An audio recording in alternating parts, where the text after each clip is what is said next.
இன்னைக்கு காலையிலே சந்தையில போய் பெரிய மீன் வாங்கிட்டு வந்தாச்சு.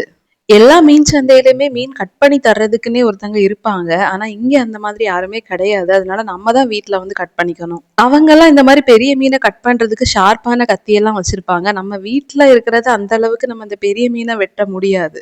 அதனால ரொம்பவே கஷ்டப்பட்டு தான் எங்க அப்பா இந்த மீனை வெட்டிட்டு இருக்காங்க. வெட்டுனா தலை எனக்குன்னு சொல்றது மாதிரி பக்கத்திலே போய் நின்னாச்சு. எனக்கு மீனோட தலை ரொம்ப ரொம்ப பிடிக்கும். உங்கள எத்தனை பேருக்கு மீன் தலை பிடிக்கும்னு கமெண்ட் பண்ணுங்க. இந்த மீன்ல மீன் முட்டை கூட இருந்துச்சு. அப்பா அதை நல்லா கட் பண்ணி கொடுத்ததும் அம்மா நல்லா கிளீன் பண்ண ஆரம்பிச்சிட்டாங்க.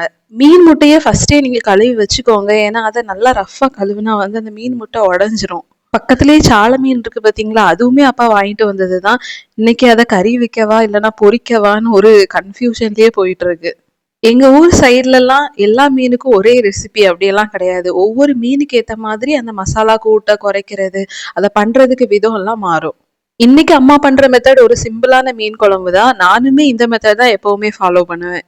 ஆல்ரெடி மீன் குழம்பு எப்படி வைக்கணும்லாம் வீடியோ போட்டிருக்கேன். அதனால இந்த மீன் குழம்ப நான் வந்து உங்களுக்கு எக்ஸ்பிளைன் பண்ணல. ஆனா நீங்க பாத்துக்கோங்க என்னென்ன மசாலாலாம் ஆட் பண்றாங்கன்னு. இன்னைக்கு வாங்கின மீனோட விலையை நான் உங்களுக்கு சொல்லலையே. அந்த பெரிய மீன் வந்து 200 ரூபாய், அந்த சால மீன் வந்து 50 ரூபாய். இங்க இப்ப ரொம்ப மழை பெய்யறதுனால நாங்க மீன் மலிவா கிடைக்காது, மீன் கிடைக்குமோ இல்லையோன்னு தான் போய் பார்த்தது. ஆனா விலை கம்மியாவே இந்த வாட்டி கிடைச்சது. சென்னை சைடெல்லாம் போனீங்கன்னா அங்க மீன் குழம்புக்கு தேங்காய்லாம் சேர்த்துக்க மாட்டாங்க. மீன் குழம்புக்குன்னு இல்ல, அவங்க முக்காவாசி குழம்புக்குமே அவங்க தேங்காய்லாம் யூஸ் பண்ண மாட்டாங்க. ஆனா எங்க ஏரியாலலாம் தேங்காய் இல்லாத குழம்பே இல்லைன்னு சொல்லலாம். அந்த அளவுக்கு தேங்காய் யூஸ் பண்ணுவாங்க. எங்க அம்மா ரொம்ப ஃபாஸ்டா மீன் குழம்பு வைப்பாங்க. வெறும் 10 நிமிஷத்துலயே இந்த மசாலாலாம் அரைச்சு எல்லாத்தையும் ரெடி பண்ணிட்டு அந்த குழம்பு கொதிக்கிறதுக்கு மட்டும் தான் கொஞ்சம் லேட் ஆகும். ஆனா நான்லாம் அப்படி இல்ல. ஒவ்வொன்னையும் அளந்து பார்த்து அதெல்லாம் கரெக்டா எடுத்து வச்சு போட்டு பண்றதுக்கே அவ்வளோ லேட் ஆகிரும். என்ன மாதிரியே நிறைய பேர் இருப்பீங்கன்னு நம்புறேன். இவ்வளவுதான் மசாலா. இனி கிளீன் பண்ணியிருக்கிற மீன் கூட இந்த மசாலாவை சேர்த்தாலே போதும். மசாலாவை சேர்த்துட்டு தேவையான அளவு தண்ணி சேர்த்துக்கோங்க. அப்பதான் குழம்பு அதிகமா இருக்கும்.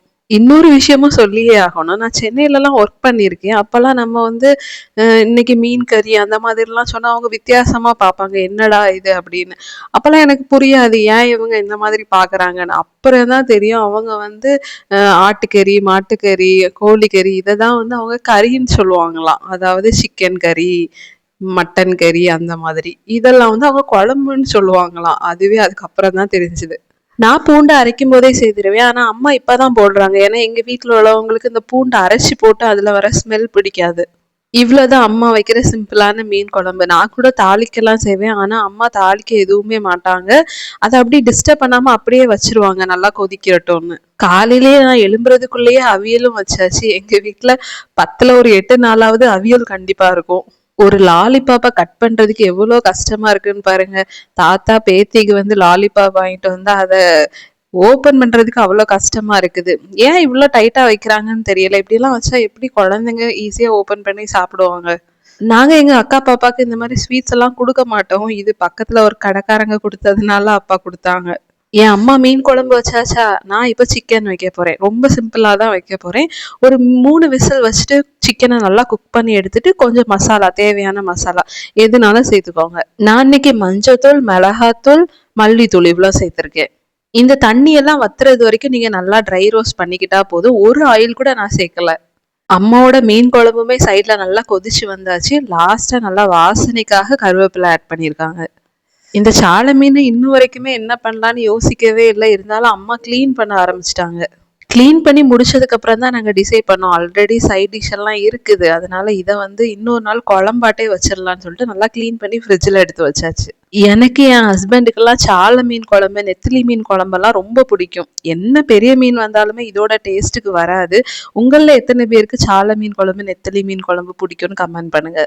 அம்மா அங்க மீனெல்லாம் கிளீன் பண்ணிட்டு இருக்கும்போது நான் என் அக்கா பாப்பா கூட விளையாட ஆரம்பிச்சாச்சு.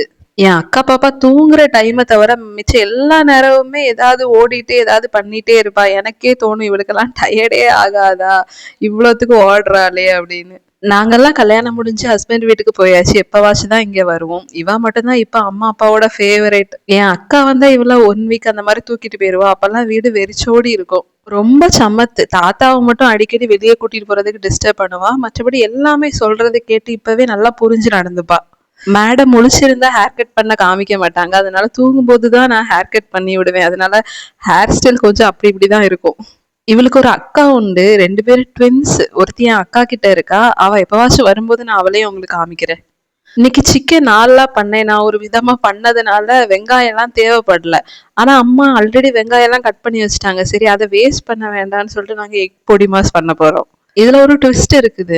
இன்னைக்கு அம்மா சிக்கனுக்காக வெங்காயத்த கொஞ்சம் பெருசா கட் பண்ணிட்டாங்க.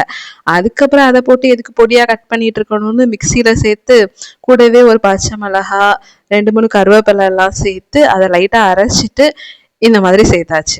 கூடவே 3 முட்டை ஆட் பண்ணியாச்சு. முட்டை ஆட் பண்ணதுமே அத கலந்து விடாதீங்க. லைட்டா மூடி வச்சு அது நல்லா குக் ஆனதும் நீங்க கலந்து விடுங்க. ஈஸியா இருக்கும். எங்க வீட்ல நான்ஸ்டிக் எல்லாம் ரொம்ப யூஸ் பண்ண மாட்டோம். எங்ககிட்ட இருக்கிறதே இந்த ஆப்பச்சட்டி மட்டும் தான் நான்ஸ்டிக்ல இப்போதைக்கு இருக்குது. அதனால அதுலயே பண்ணியாச்சு.